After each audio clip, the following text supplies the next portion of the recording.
हरिशरणम मैं निदान।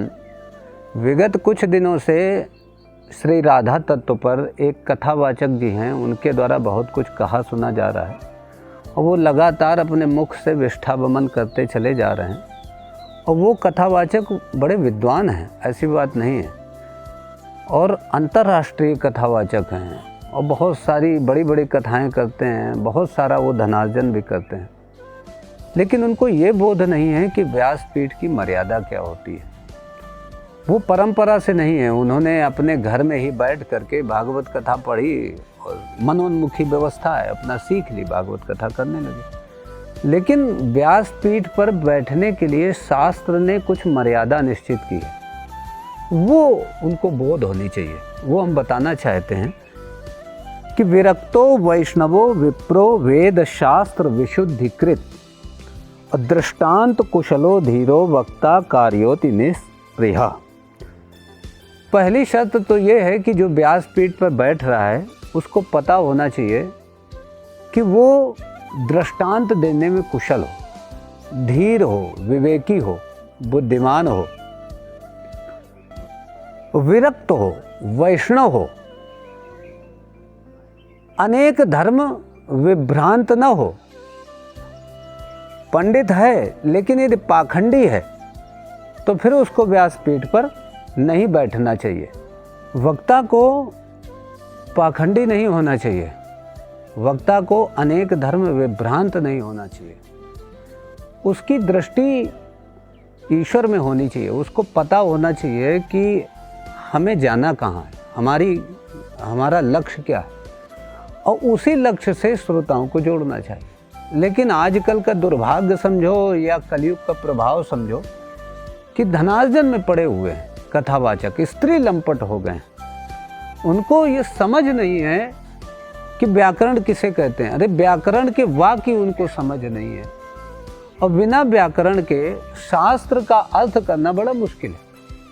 अच्छा, व्याकरण भी यदि जान लोगे तो शास्त्र का अर्थ केवल शब्दानुसार नहीं होता है, उसके साथ साथ शब्दानुसार भी होता है और साथ में प्रसंगानुसार भी होता है। प्रसंग भी देखना पड़ता है कि कौन सा प्रसंग है और इस प्रसंग के अनुसार इस श्लोक का अर्थ क्या होगा। केवल श्लोक अर्थ करने में समर्थ नहीं होता है, वो श्लोक किस प्रसंग किस संदर्भ में आया है ये भी देखना पड़ता है। एक ही कथा महाभारत में जब परीक्षित जन्म की कथा आ रही है तो अलग है, और जब भागवत में श्रीमद् भागवत में परीक्षित जन्म की कथा आ रही है तो उसको अलग तरीके से कहा गया है। तो ये भेद वक्ता को समझ में आना चाहिए। इसका मतलब ये नहीं है कि दो कथाएं दो अन्य अन्य ग्रंथों में हैं तो वो दोनों कथाएं बेकार हो गई या उनको दोनों को हम झूठा साबित कर दें। हमें सामंजस्य बिठाना पड़ता है। वो सामंजस्य जब हम परंपरा से शास्त्रों का ग्रहण करते हैं, श्रवण करते हैं, तब हमें गुरुजी के द्वारा वो व्यवस्था समझ में आती है। अब हम लोग बात करते हैं राधा तत्व पर। जिस विषय पर विवाद हुआ है, जिस विषय पर कथाकार जी ने बहुत कुछ बोला है, उनका नाम तो नहीं लेना चाहता, लेकिन आप लोग समझ गए होंगे। सबसे पहले हम ये समझते हैं कि राधा कहते किसे हैं और राधा कौन है। राधा भगवान की प्राणवल्लभा हैं और भगवान के पार्श्व भाग से उनकी उत्पत्ति हुई है, ऐसा ब्रह्म पुराण में देखा गया है, ब्रह्म वैवर्त पुराण में देखा गया। अब राधा कौन है? आराधयति राधयति इति राधा, यानी जिसकी आराधना भगवान श्री कृष्ण कर रहे हैं वो राधा हैं। भगवान स्वयं राधा तत्व को जब उत्पन्न किया है उसके बाद भगवान स्वयं बोल रहे हैं कि राधा, जैसे दूध में धवलता होती है, अग्नि में दाहकता होती है, उसी प्रकार तुम मुझ में व्याप्त हो और मैं तुम में व्याप्त हूँ।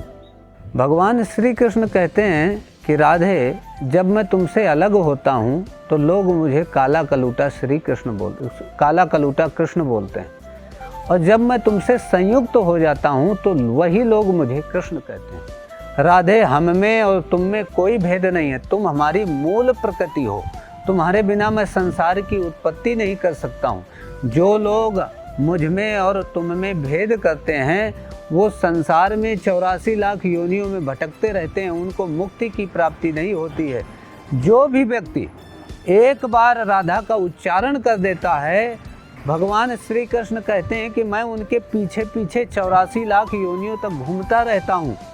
इसलिए इस महत्व को, राधा तत्व के इस महत्व को समझते हुए आज के कथावाचकों से विनम्र निवेदन है कि वो विवेक के आश्रित होकर के अपने आचरण और वाणी को व्यासपीठ से निर्गत करें, व्यासपीठ के माध्यम से अपने आचरण को नियंत्रित करते हुए अपने धर्म का संपादन करें।